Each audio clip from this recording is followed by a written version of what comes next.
이 두려움의 시간을 지나고 있는 우리에게 성경은 우리가 만난 이 두려움의 상황을 뛰어넘어 평안을 누릴 수 있다고 가르칩니다. 어떻게 그것이 가능한가?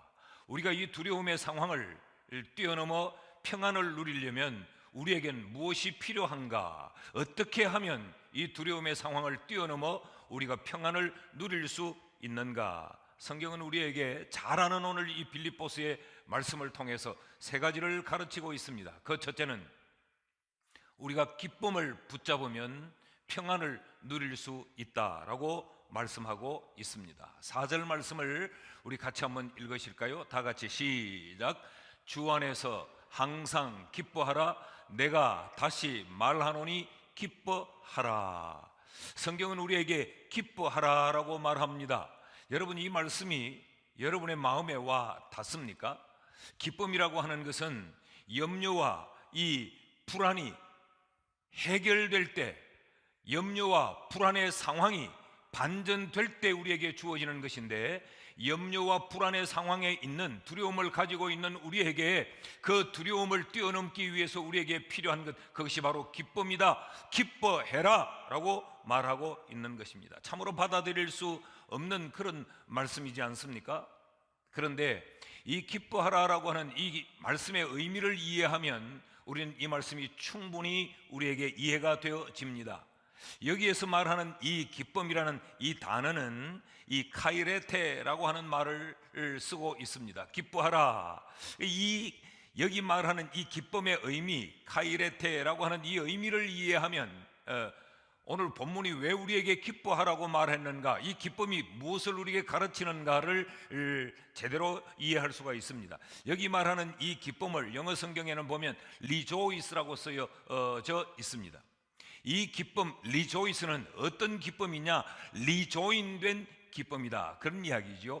연합된 기쁨이라는 이야기입니다. 다시 말하면 성경이 우리에게 기뻐하라라고 말한 이 기쁨은 주님과 연합됨으로 말미암은 기쁨, 주님과 하나됨으로 말미암는 그 기쁨을 여기 말하고 있는 것이죠.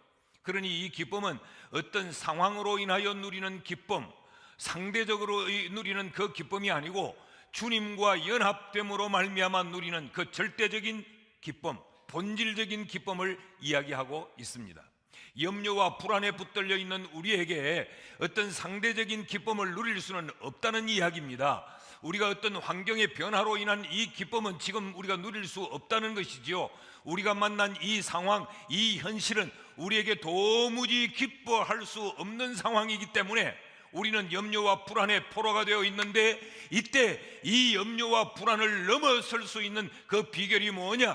주님과 하나됨으로 인한 기쁨, 주님과 연합됨으로 인한 그 기쁨을 너희가 기뻐하게 되면 이 염려와 불안의 상황을 넘어설 수 있다라고 지금 성경이 가르치고 있습니다. 주님과 하나된 기쁨, 주님과 연합된 기쁨, 이 기쁨이 어떤 기쁨입니까? 이 죄에서 자유함을 얻은 기쁨이요, 이것이 구원의 기쁨이요, 이것이 생명의 기쁨이요, 이것이 영생의 기쁨이요, 이것이 천국의 기쁨 아닙니까? 이 주님과 연합된 본질적인 이 기쁨을 가지게 되면 우리 앞에 펼쳐지는 염려와 불안, 이 두려움의 상황을 넘어설 수 있다는 것이죠. 그렇지 아니하면 우리 앞에 펼쳐진 이 상황에서 우리는 도저히 평안을 누릴 수 없다는 이야기입니다. 이 상황이 해결되기까지는, 이 문제가 우리에게서 거두어지기까지는 우리가 기뻐할 수 없다는 이야기죠. 그럼 이 현실을 어떻게 넘어서서 우리가 평안을 누릴 수 있느냐? 어떻게 두려움을 이겨낼 수 있느냐? 주님과 하나 된 그 기쁨, 그 구원의 기쁨, 천국의 기쁨, 생명의 기쁨, 이 죄사함의 기쁨, 이 기쁨을 우리가 기억하고 이 기쁨을 우리가 마음에서 표출시킬 때 우리가 만난 이 두려움의 상황을 넘어설 수 있다라고 성경이 가르치고 있습니다.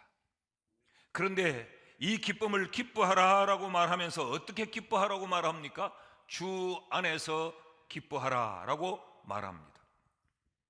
여기 주라고 하는 이 단어는 합법적인 권위와 위치를 가진 존재를 표현할 때 쓰는 말이에요. 주 안에서, 주님 안에서, 이 말은 너희를 책임지고 너희를 보호하고 너희를 품에 품어 안아 너희의 안녕과 너희의 복지를 책임질 수 있는 아주 법적인 권위와 권세를 가진 그분, 그런 이야기예요. 그런데 이 주 안에서라고 하는 이 말도 주님과 연합, 주님과 하나됨을 의미합니다. 이런 합법적인 권세와 권위를 가지신 이 주님과 연합된 그 하나됨의 자리에서 그 하나됨으로 인한 기쁨을 누리라, 그런 이야기지요. 그러면서 말하기를 성경은 내가 다시 말하노니 너희는 기뻐하라 그랬어요. 그러니까 이 본문이 똑같은 이야기를 지금 2중, 3중, 4중으로 쓰고 있는 거죠. 주님과 하나 된 너희에게 주님과 하나됨으로 인한 기쁨이 너희에게 있다. 주님과 하나 된 그 기쁨으로 너희는 주님과 하나 된 그 기쁨을 누리라. 내가 또다시 말하는데 너희는 항상 매일매일 어떤 순간에서도 주님과 하나 된 그 기쁨을 너희는 누리라, 그 이야기죠.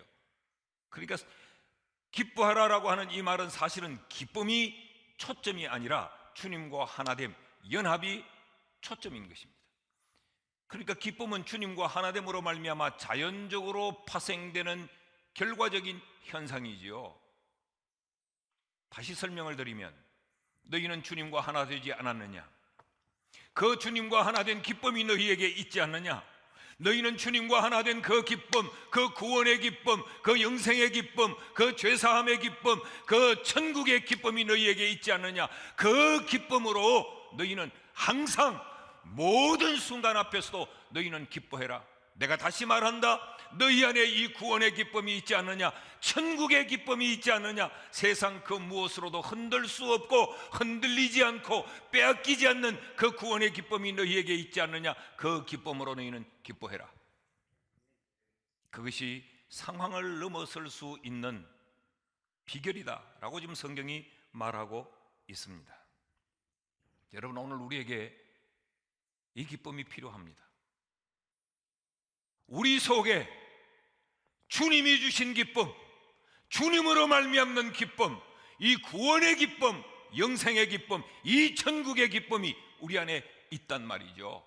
우린 이 기쁨이 아니면 오늘 이 불안과 이 두려움의 공포를 이겨낼 수가 없습니다. 주님과 하나됨으로 인한 이 기쁨, 세상이 흔들 수 없는 이 구원의 기쁨, 여러분, 이 기쁨으로 이 염려의 때를, 이 두려움의 이 때를 이겨낼 수 있기를 주의 이름으로 축원합니다.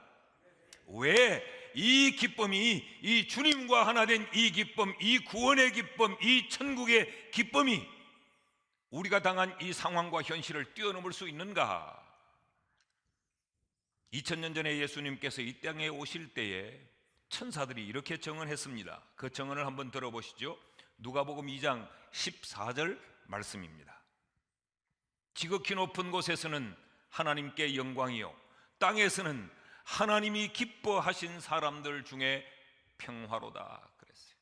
하나님이 기뻐하신 사람들, 이 말을 우리가 다른 말로 바꾸면 구원받은 사람, 예수 믿는 사람, 천국의 소망을 소유한 사람, 그 사람에겐 평화다 그랬어요. 세상이 어떤 상황이 우리 앞에 펼쳐질지라도 예수 그리스도로 말미암는 이 기쁨은 세상에 참된 평화다, 그런 이야기죠. 여러분, 이 평안으로 우리가 오늘 우리가 만난 이 현실, 이 상황을 이겨낼 수 있기를 주의 이름으로 축복합니다. 그래서 예수 그리스도께서 이 땅에 오신 이 사실을 성경은 온 세상에 미칠 큰 기쁨의 소식이다 라고 말하지 않았습니까? 이 예수가 이 땅에 오심으로 말미암아 주어질 이 참된 이 기쁨이, 이 평강이 우리 속에 있기에 이것은 세상의 환경을 뛰어넘는 것이기에 세상에 미칠 가장 위대한 좋은 소식, 그게 바로 이 예수로 말미암아 우리에게 주어질 이 기쁨과 평안의 소식이라고 성경이 말하고 있습니다. 여러분, 주님을 믿으시죠?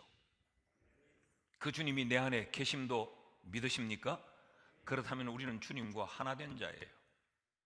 세상의 권세와 세상의 정사와 세상의 연병이 흔들거나 끊을 수 없는 그 놀라운 기쁨과 사랑이 우리 안에 있는 줄 믿습니다. 그래서 우리가 찬양 부르지 않습니까? 이 참된 평안이 어디서부터 오느냐? 세상에서부터 오는 것이 아니고 평화로다 하늘 위에서 내려오네. 이 평안이 어디서부터 오느냐? 하늘로부터. 불안과 염려와 이 공포로 인하여서 두려움에 붙들려 있는 우리를, 이 상황을 뛰어넘게 만들어줄 그 참된 평안은 어디로부터 오느냐? 하늘로부터, 주님으로부터 우리에게 온다는 것입니다. 여러분, 이 기쁨으로, 주님과 하나 된 이 기쁨으로 오늘의 이 상황을 이겨내고 넘어서고 견디며 승리하는 우리가 되기를 주의 이름으로 축복합니다. 둘째로,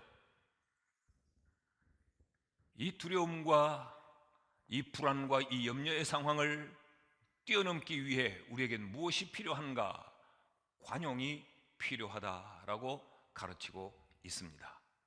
오늘 본문 5절 말씀을 우리 같이 한번 읽으시죠. 다 같이 한번 읽습니다. 시작. 너희 관용을 모든 사람에게 알게 하라. 주께서 가까우시니라. 염려할 수 있는 상황에 있는 자들에게 기뻐해라 라고 말하더니, 두 번째는 너희의 관용을 사람들에게 알게 해라 라고 이야기하고 있습니다. 여기 관용이라는 이 말은 시시비비를 따지지 않고 보복하지 않는 친절함, 양보함, 인내함, 이런 의미를 담고 있습니다. 이 관용이라는 것이 친절, 양보, 인내, 희생, 이런 의미를 담고 있는데, 이 단어의 의미를 좀 더 확연히 드러내기 위해서는 시시비비를 따지지 않고, 그리고 무엇인가에 대하여서 보복하지 않는 그런 양보, 그런 친절함이라고 말합니다. 여기 쓰여진 이 관용, 에페이케스라고 하는 이 단어는 사람에게 쓰는 단어가 아니에요. 사람에게 쓰는 이 관용의 의미를 가진 단어는 따로 있는데, 여기 말하는 이 에페이케스, 이 관용이라는 이 단어는 하나님께만 사용하는 그런 단어예요. 그러니까 여기 관용은 하나님의 성품, 하나님의 본성을 표현하는 그런 단어란 말이죠. 너희 속에 있는 하나님의 성품, 이 관용을 너희가 예수와 하나됨으로 말미암아, 너희 속에 이미 예수가 계시는데 예수 그리스도와 하나됨으로 말미암아 너희 속에 주어진 하나님의 이 성품, 이것을 드러내라, 이것을 모든 사람에게 알게 해라 라는 이야기죠. 굉장히 우리에게 좀 부담으로 다가옵니다. 나도 지금 두렵고 나도 불안하고 내 몸뚱아리 하나 간수하기도 굉장히 어려운데, 성경은 관용을 모든 사람에게 알게 하라, 여기 알게 하라는 말은 지식적으로 전달하여 그들이 알아차리게 해라, 그런 이야기죠. 그리고 관용을 모든 사람에게 알게 하라, 이 말은 너희 속에 있는 하나님의 성품을 모든 사람들에게 전달해라, 그런 이야기죠. 그들에게 하나님이 하나님 되심을 전달해라. 그래서 그들이 하나님이 하나님 되심을 알게 해라. 이것이 이 불안과 염려와 공포의 때를 넘어설 수 있는 비결이다라고 가르치고 있는 것입니다. 여러분, 기쁨이 나 자신을 향한 말씀이라고 하면, 이 관용은 나를 포함하여 우리 주변에 불안과 두려움에 떨고 있는 이웃을 향한 말씀이기도 합니다. 그런데 이 관용을 모든 사람에게 알게 하라, 왜 알게 하라고 말합니까? 주께서 가까우시도다 그랬어요. 주께서 가까우시도다. 이 주께서 가깝다는 이 표현을 우리는 재림의 때로 이해를 쉽게 합니다. 물론 그렇게 이해를 해도 전혀 틀리는 바는 아니겠습니다. 만약에 이게 재림의 때로 연결을 하면 좀 이런 이야기가 되고 맙니다. 너희 관용을 모든 사람에게 알게 해라, 주님 곧 오신다. 그러니까 이 관용을 알게 하지 않으면 곧 오실 그 주님이 너희를 혼내킨다, 어떤 이런 의미로 우리가 받아들이기가 굉장히 쉽단 말이죠. 여기 주께서 가까우시다라고 하는 이 말은 재림의 방점을 둔 것이 아니고, 이 말씀도 이 4절과 연결해 보면, 그리고 이 관용의 의미와 연결해서 우리가 쭉 보면 이것도 주님과 연합됨에 관한 이야기예요. 여기 주께서 가까우시다, 이 말은 주님께서 너희 안에 계신다, 그런 이야기예요. 영어 성경을 펴놓고 보면 The Lord is at hand, The Lord is near. 주님이 네 손에 있다, 주님이 너와 함께 한다, 너와 주님이 함께 되어 있지 않느냐. 그러니까 네 속에 이 하나님의 성품이 네게 있다. 그러니 네가 이 불안과 염려의 이 시대를 향하여서 이 공포에 떨고 있는 사람들에게 이 관용을 알게 해라. 그래서 그들도 불안과 염려와 이 두려움의 상황을 넘어서게 만들어라, 그런 이야기죠. 이게 우리가 해야 될 일이라는 것입니다. 두려움의 상황에서 너 두려워하지만 마라. 그 두려움의 상황을 이길 구원의 기쁨이, 영생의 기쁨이, 천국의 기쁨이 네게 있지 않느냐. 그것은 네가 주님과 하나 되었기 때문에 그렇다. 그러니 이것으로 네가 불안과 두려움의 상황을 이겨낼 뿐만 아니라 네 주변에 두려워 떨고 있는 사람들에게도 이 하나님의 성품을 그들에게 전달해라. 이 관용이 네 속에 있다는 것, 주님이 너와 함께 계시기 때문에 그 주님을 드러내라라는 이야기입니다. 여러분, 지금 전 세계가 두려움에 떨고 있고 대한민국이 두려움에 떨고 있고 특별히 우리가 살고 있는 이 대구가 불안과 공포 속에 떨고 있지 않습니까? 지금 우리에게 필요한 것이 뭐냐?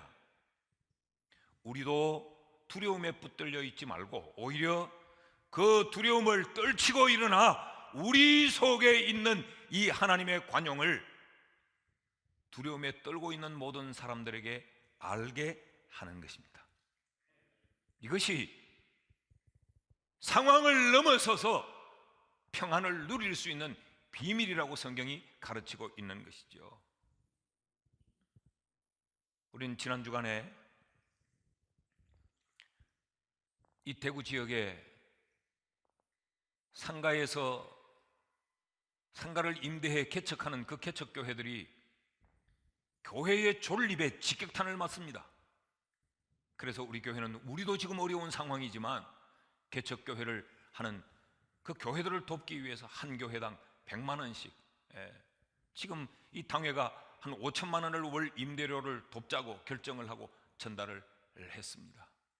그런가 하면 어제는 또 이 방역 차량을 통해서 이 대구 지역 전체를 다 우리가 할 수는 없으니까 우리 교회가 있는 이 지역을 저 용계동에서 또 저 우리 이 혁신도시까지 이 전체를 골목골목 방역을 하기도 했습니다. 왜 그러느냐?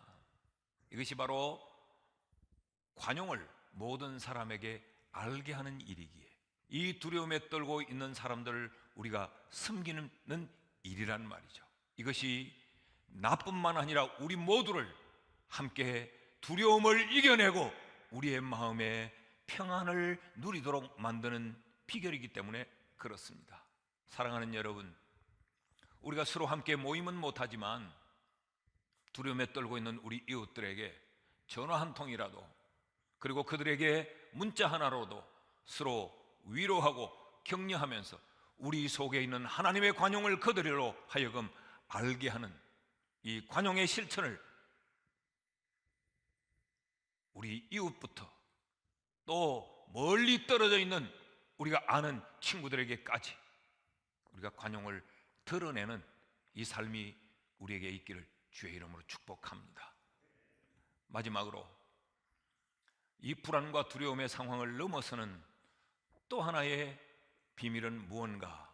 그것은 기쁨이요, 그것은 관용이며 동시에 기도라고 성경이 가르칩니다. 6절 말씀을 우리 같이 한번 읽으실까요? 다 같이 시작. 아무것도 염려하지 말고 다만 모든 일에 기도와 간구로 너희 구할 것을 감사함으로 하나님께 아뢰라. 아무것도 염려하지 말고 모든 일을 기도해라, 그런 이야기죠. Nothing and 뭐예요?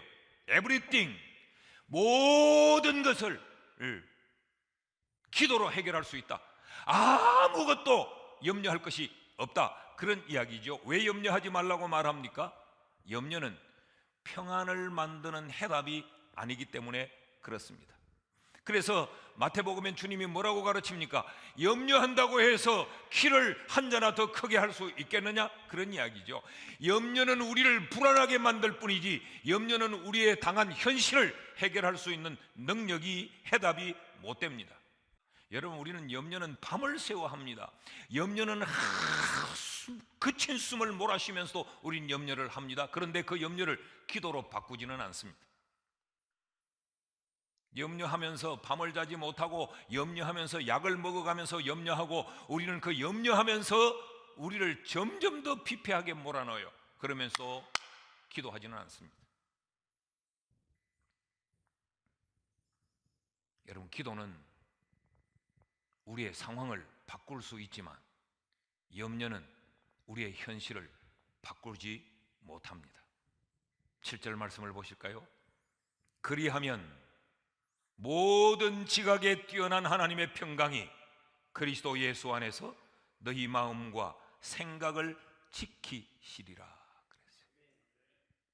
염려 대신에 기도를 붙들면 모든 지각에 뛰어난 하나님의 평강이 너희의 마음과 너희의 생각을 지키시리라 그랬어요. 여기 지킨다라고 하는 이 말, 이 프루레오라고 하는 이 말은 가드한다, 보호한다, 보초를 선다, 그런 이야기예요. 킵한다, 이 말은 철저히 너희를 보존한다. 그러니까 여기 지킨다, 이 말은 우리를 하나님의 평강으로 감금해버린다, 그런 말이죠.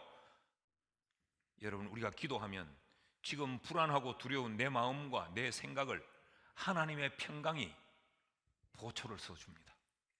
믿으십니까? 이 하나님의 평강이 우리를 그 불안하고 염려하는 우리를 하나님의 평강으로 딱 감금을 해버린다는 것이죠. 상황을 넘어서게 만들어 준다는 것입니다. 우리 지금 붙잡아야 될 것이 기도입니다. 지난 한 주간 뉴스를 보면서 이 코로나 사태가 언제 끝날지, 쳐닫아 놓았던 내 사업장의 문을 언제 열 수 있을까? 그래서 한숨과 염려와 불안과 사람도 만날 수 없는 그 공포 가운데 한 주간을 지나셨습니까? 제가 다시 묻습니다. 기도하셨습니까? 내가 한숨을 토해놓는 시간과 하나님 앞에 기도하는 시간의 비율을 한번 따져보십시오. 한숨을 짓고 있는 동안, 염려하고 있는 동안은 평안을 경험할 수 없습니다.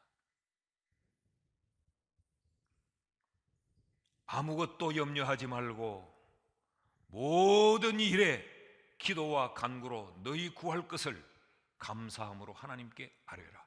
그리하면 모든 지각에 뛰어난 하나님의 평강이 그리스도 예수 안에서 너희 마음과 생각을 지키시리라. 오늘 이 말씀을 붙들고 다시 기도의 무릎을 꿇는 우리가 될 수 있기를 축복합니다. 사실은 우리가 성전의 예배를 자유롭게 드릴 때보다 지금 더 기도가 필요한 때인데, 오히려 우리에겐 성전의 출입이 멈춰지면 기도의 시간이 더욱더 우리에게 멀어지기가 대단히 쉬운 것이죠. 말씀을 맺습니다. 어떻게 우리가 처한 이 두려움의 상황을 넘어서서 평안을 누릴 수 있을까? 기쁨과 관용과 기도, 이 삼겹줄을 우리가 붙잡고 있으면 우리는 상황을 넘어설 수가 있습니다. 여러분, 주 안에서 기뻐하십시오. 관용을 모든 사람이 알게 하십시오. 그리고 염려 대신 기도의 무릎을 꿇으십시오. 이때 평안을 누리는 우리 모두가 되기를 주의 이름으로 축복합니다.